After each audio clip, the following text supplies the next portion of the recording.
जय माता दी आप सभी को। आज हम इस वीडियो के माध्यम से आपको बताएंगे कि साधना द्वारा हवा में कैसे उड़ा जा सकता है। आप सभी को पता है कि हमारी भारत की भूमि ऋषियों, मुनियों, तांत्रिकों और सिद्ध पुरुषों की भूमि रही है और यह साधना और तपस्या के बल पर असंभव कार्य को भी संभव कर देते हैं।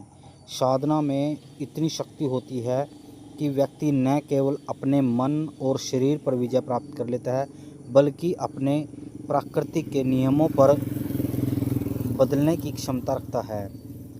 ऐसी ही एक रहस्यमय सिद्धि है हवा में उड़ने की सिद्धि, जिसे संस्कृत ग्रंथों में लगिमा सिद्धि भी कहा जाता है। लगिमा का अर्थ है अत्यंत हल्का होना। जब कोई साधक अपनी साधना के बल पर इस सिद्धि को प्राप्त कर लेता है ना, तो उसका शरीर इतना हल्का हो जाता है कि वह धरती के गुरुत्वाकर्षण से मुक्त होकर आकाश में उड़ सकता है। प्राचीन ग्रंथों में इसका अलग अलग उल्लेख किया है। सबसे पहले है अणिमा। अणिमा का मतलब होता है अत्यंत सूक्ष्म होना। महिमा का मतलब है अति विशाल होना। लघिमा का मतलब है अत्यंत हल्का होना। लघिमा सिद्धि साधक को हवा में उड़ने की शक्ति प्रदान करती है। इसका गरुड़ पुराण में भी विशेष उल्लेख किया गया है। अगर आप गरुड़ पुराण पढ़ोगे ना, तो आपको गरुड़ पुराण में भी यह सिद्धि के बारे में बताया गया है। संतों और जो सिद्ध पुरुष हैं उनका अनुभव क्या कहता है कि महाराष्ट्र के एक संत हुए हैं गोरा खतेश्वर को, उनको कई बार भक्तों ने समाधि के समय जमीन से ऊपर उठते हुए देखा। यह शरीर इतना हल्का हो जाता है कि वे हवा में तैरते हुए प्रतीक होते हैं। और दूसरा है योगी श्यामाचार्य। जो ये योगी श्यामाचार्य थे, इन्होंने जो लघिमा सिद्धि है ना वो प्राप्त कर रखी थी। यह सिद्धि माँ काली की साधना करते हुए हवा में उठ जाते थे, ज़मीन से एक दो ऊपर उठ जाते थे। और तीसरी बात करते हैं जो बौद्ध साधु होते हैं, जैसे बुद्ध धर्म के जो आप इस फोटो में देख रहे हो ना, बौद्ध साधु, तो ये भी हवा में उड़ने की सिद्धि इनको प्राप्त हो जाती है। इसे बोलते हैं तुमो साधना। जैसे ध्यान योग हो गया, तुमो साधना होगी। यह पर्वतों की ना बहुत ऊपर चोटियों तक चले जाते हैं। साधना के जो प्रकार हैं उड़ने की सिद्धि है, हम बता रहे हैं आपको प्राणायाम साधना के द्वारा, दूसरी है मंत्र के द्वारा, और तीसरी है तपस्या और ध्यान के द्वारा। 3 प्रकार से आप हवा में उड़ सकते हो, जैसे प्राणायाम के द्वारा, दूसरा है मंत्र साधना के द्वारा, और तीसरा है तपस्या और ध्यान के द्वारा। अगर कोई साधक इस चीज़ को करता है ना, तो सबसे पहले उसका शुद्ध भोजन होना चाहिए। नियमित उसको घंटे टू घंटे साधना करनी चाहिए। गुरु कृपा उनके पास बहुत ज़रूरी है, अनिवार्य है, जो गुरु उनको सिखाएगा। और संयम और धैर्य साधना, यह साधना वर्षों तक करनी पड़ती है। किसी को अगर कोई इंसान सोचे ना कि मैं ज़मीन में से हवा में उड़ूँ, तो उसको घंटों तक साधना करनी पड़ती है। इस साधना में आप मान के चलो, ऐसा कुछ नहीं है कि आपको कई वर्षों का समय लगेगा। माँ भगवती की अगर आपके पास कृपा हुई तो आप जल्द ही इसकी तैयारी करके हवा में उड़ सकते हो। जैसे मंत्र जाप में क्रीम कालिकाय नमः, क्रीम कालिकाय नमः, जैसे भी आप इसका अभ्यास करोगे मंत्र का, तो कुछ टाइम के बाद आपको अपना शरीर हल्का महसूस होने लगेगा। और सबसे आंख बंद करके सबसे पहले आप देखोगे कि भी हाँ मैं हवा में उड़ रहा हूँ, आपको महसूस होगा। जब आपकी ये साधना जो सिद्धि है, ये आप मंत्र जाप करते जाओगे तो आप ना ऑटोमेटिक इसमें उड़ने लगोगे। आधुनिक दृष्टिकोण से भी बहुत कुछ देखा गया है। हवा में उड़ने का महत्व है। साधना साधक को ना दिव्यता और आत्मबल का अनुभव कराती है।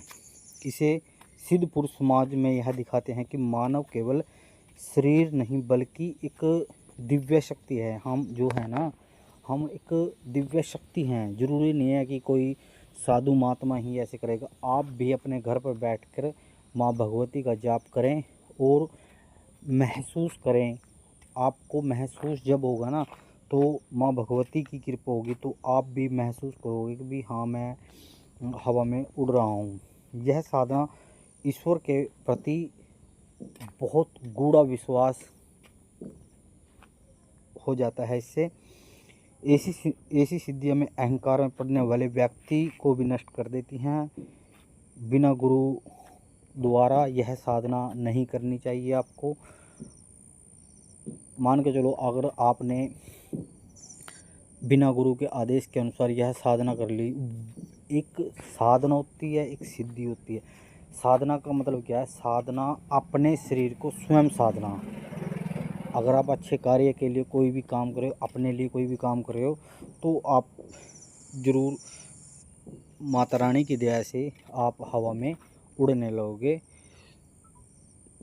इसमें कई संत आते हैं, जो संत सिद्धि नाम जप करते हैं।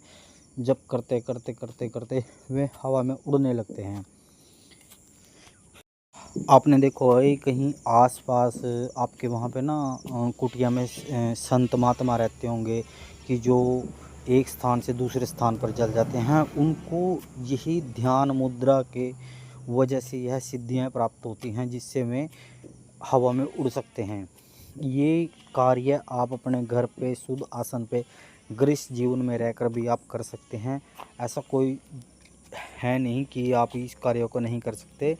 सबसे पहले आप माँ भगवती को अपना समर्पण कीजिए।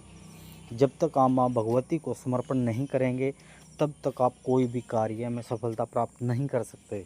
आप माँ भगवती को अपना सब कुछ मानिए, गुरु मानिए। गुरु मानने के आदेशानुसार जो भी आप अपनी लाइफ में करना चाहते हो, वो माँ भगवती आपको साक्षात उनके दर्शन कराएगी।